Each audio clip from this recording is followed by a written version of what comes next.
नमस्कार साथियों, बहरोड की बात मोहित के साथ के दूसरे एपिसोड में आप सभी का स्वागत है।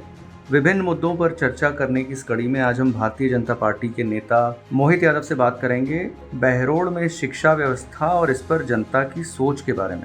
नमस्कार मोहित जी, आपका आज के इस शो में बहुत बहुत स्वागत है। धन्यवाद जी। मोहित जी, पहले एपिसोड को जनता ने काफ़ी पसंद किया था और अब वे अलग अलग मुद्दों पर आपकी राय जानने के लिए हमें मैसेजेस भी भेज रहे हैं, जिसमें सबसे ज़्यादा लोगों ने बहरोड की शिक्षा व्यवस्था पर आपकी राय मांगी है। तो इस बारे में आप क्या कहना चाहते हैं? सबसे पहले तो मेरी सभी बहरोड वासियों को राम राम। पहले एपिसोड में मेरी कही सच्ची बातों पर सहमति जताने के लिए आप सभी का मैं हृदय से धन्यवाद करता हूं और उम्मीद करता हूं कि आप अपने परिवार के साथ सकुशल होंगे। अब बात रही शिक्षा व्यवस्था की, तो हम पहले तो ये समझ लें कि ये शिक्षा व्यवस्था किसके हाथ में है फिलहाल और इसको कौन चला रहा है। वही ना जो बैट बल्लों के अंदर और बच्चों के सामानों के अंदर फर्जीवाड़ा करते हुए, धांधली करते हुए पकड़ा गया, या फिर उसके ऊपर आरोप लग चुके हैं और अभी जल्दी पकड़ा भी जाएगा, जिनसे इतना ना हो सका कि वो स्कूल, कॉलेज और उसके अंदर बेसिक इंफ्रास्ट्रक्चर दे सकें, जैसे बहन बेटियों के लिए टॉयलेट की व्यवस्था, पंखों की व्यवस्था। ये सभी नहीं है स्कूल के अंदर। अभी कॉलेज में टीचर नहीं है, प्रोफेसर नहीं है, और कॉलेज और स्कूल जो है वो बदमाशों के अड्डे बनते जा रहे हैं। जब व्यवस्थापक ही अपने फ़र्ज़ की परवाह नहीं कर रहा, तो खुद तय कर लीजिए कि हमारी शिक्षा व्यवस्था को वो कहाँ तक ले जाएगा। ठीक है, आपने चोर बदमाशों से याद आया कि पिछले दिनों बहरोड के कॉलेज में गोली चली थी। आपको क्या लगता है इससे लोगों पर क्या असर होगा? देखिए, बड़े दुर्भाग्य की बात है कि स्कूल कॉलेजों के अंदर भी गोलियां चल रही हैं। अभी थोड़े दिन पहले अस्पताल के अंदर गोली चल गई थी, जहां पर लोग अपना इलाज कराने आते हैं, अपनी जान बचाने आते हैं, वहीं पे उनकी जान ली जा रही है। 2 बूढ़ी औरतों को गोली लगी पैर के अंदर। ये तो गनीमत थी कि उनको पैर में ही गोली लगी और उनकी जान हानि का नुकसान नहीं हुआ, लेकिन वो तो भगवान ने बचा दिया। अब हमें सोचने की ज़रूरत है कि अगर स्कूल कॉलेज भी सुरक्षित नहीं है बहरोड के, तो जो पेरेंट्स अपने बच्चों का भविष्य बनाना चाहते हैं, वो अपने बच्चों को अपने पास रखें, उनका सही तरह से पालन पोषण करें, उनको ये बोले कि भाई हाँ ठीक है, आप सुरक्षित जगह है, हम हमारे घर के अंदर आप रहते हो और कॉलेज जाना है, पढ़ना है, विद्या का मंदिर है। लेकिन उसके विपरीत यहाँ कॉलेजों में गोली चलने की वजह से उनको ये सोचने पे मजबूर होना पड़ रहा है कि क्या हमें अपने बच्चों को बहरोड में पढ़ाना चाहिए कि नहीं पढ़ाना चाहिए। वो विकल्प ढूंढना शुरू कर दिया।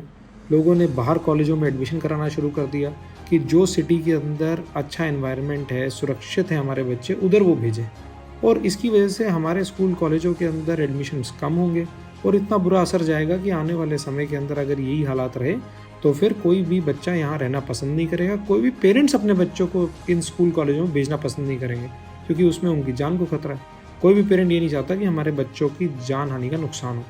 तो इसका ये बहुत बुरा असर पड़ेगा और ये हमें सोचने की ज़रूरत है और बहरोड को इस बात के ऊपर गौर करने की ज़रूरत है। अगर ये गुंडागर्दी ख़त्म नहीं हुई तो फिर ये बहरोड रहने लायक नहीं बचेगा। तो हमें सोच के इसके ऊपर कदम उठाना चाहिए।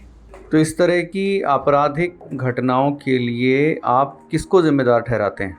भाई, इसके अंदर सीधी सीधी जिम्मेवारी है यहाँ के प्रशासन की और सत्ताधारियों की। भाई, आपको जो यहाँ विधायक है उनको सवाल करना चाहिए कि ये इतनी आसानी से हथियार कहाँ से उपलब्ध हो जाते हैं। अगर हथियार उपलब्ध हो भी रहे हैं तो पुलिस क्या कर रही है, पुलिस उसके ऊपर क्यों चुप बैठी है? अगर संरक्षण नहीं है तो फिर आप उनको अरेस्ट करो और इसका सारे नेटवर्क का बांडा फोड़ करके उनको सबको जेल में डालो। भाई, जितनी आसानी से हथियार उपलब्ध हो रहे हैं बहरोड के अंदर, उतने ही ज़्यादा मर्डर हो रहे हैं। अगर आप इसको कंट्रोल कर लोगे तो अपने आप लोग इसके अंदर हथियारों का इस्तेमाल बंद कर देंगे, क्योंकि उनको हथियार मिलेंगे ही नहीं। लेकिन यहाँ पर संरक्षण की वजह से सत्ताधारी ही इसके जिम्मेवार हैं और कोई नहीं है। और आपकी नज़र में शिक्षा व्यवस्था में किन बातों का ख्याल रखना ज़रूरी है?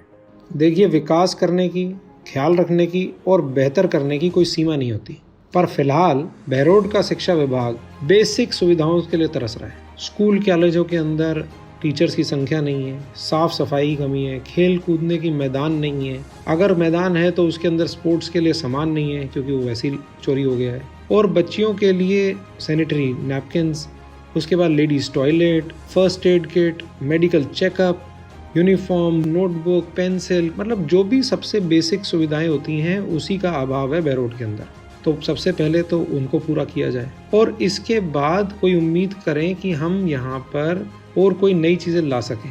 अब मौजूदा सत्ताधारी ही चोरी करने में लगा हुआ है तो उससे कोई उम्मीद कर ही नहीं जा सकती। और जनता अब निराश हो चुकी है कि उससे उम्मीद करना भी बेकार है। इस मामले में आप बहरोड के लोगों से कुछ कहना चाहते हैं? सबसे पहले तो हमें ऐसे लोगों को बहरोड से विदा करना होगा जिन्हें हमारी परवाह ही नहीं है, बहरोड को कुछ सोचते ही नहीं है। बहरोड को तो उन्होंने सिर्फ लूट का अड्डा बना रखा है। बहरोड के अंदर उनको रहना पसंद नहीं है। उनको पसंद है जैसलमेर बाड़मेर के अंदर दौड़ लगाना। बहरोड के अंदर क्या चल रहा है, कौन दुखी है, क्या हो रहा है, उससे कोई लेना देना नहीं है। और जब वो बहरोड आते हैं तो अपने रिश्तेदारों को फ़ायदा पहुंचाते हैं और सारे जो उनका एमएलए का लेड का पैसा आता है या और कोई डेवलपमेंट का पैसा आता है, उसमें सिर्फ उनकी एक ही वो रहती है कि किस तरह से उस पैसे को लूट लिया जाए, उस पैसे को अपने पास ले लिया जाए और अपने खुद के स्वार्थ के लिए ही वो काम करते हैं। तो इस बारी हमारे पास मौका है, अब जल्दी ही चुनाव आ रहे हैं, तो उसके अंदर एक अच्छा डिसीजन लें और इस आदमी को यहाँ से बाहर करें, क्योंकि सत्ताधारी अगर गलत होगा तो फिर बहरोड का विकास हो ही नहीं सकता। और इसके अंदर सिर्फ और सिर्फ एक ही रास्ता दिखाई देता है कि आप हमारे यहाँ पे एक अच्छी भारतीय जनता पार्टी की सरकार आए राजस्थान के अंदर, जिससे सुशासन आए और सबका आशीर्वाद प्यार मेरे पे भी बने, जिससे कि काम करके दिखाएं। पढ़े लिखे नौजवान हैं, काम करना जानते हैं, कराना जानते हैं और अच्छी तरह मिलके काम भी करेंगे। उम्मीद है मोहित जी कि जनता आपकी बातों से सहमत होगी। हमसे जुड़ने के लिए आपका बहुत बहुत धन्यवाद। और श्रोताओं के कोई सवाल या शिकायत हों तो मोहित यादव जी के सोशल मीडिया प्लेटफॉर्म के ज़रिए या इस वीडियो के नीचे कमेंट बॉक्स का इस्तेमाल करके आप अपनी बात रख सकते हैं। अभी के लिए तो हम विदा लेते हैं। बहरोड की बात मोहित के साथ के अगले एपिसोड में आपसे फिर से मुलाकात होगी। धन्यवाद। और धन्यवाद मोहित जी, अपना कीमती समय हमें देने के लिए। धन्यवाद।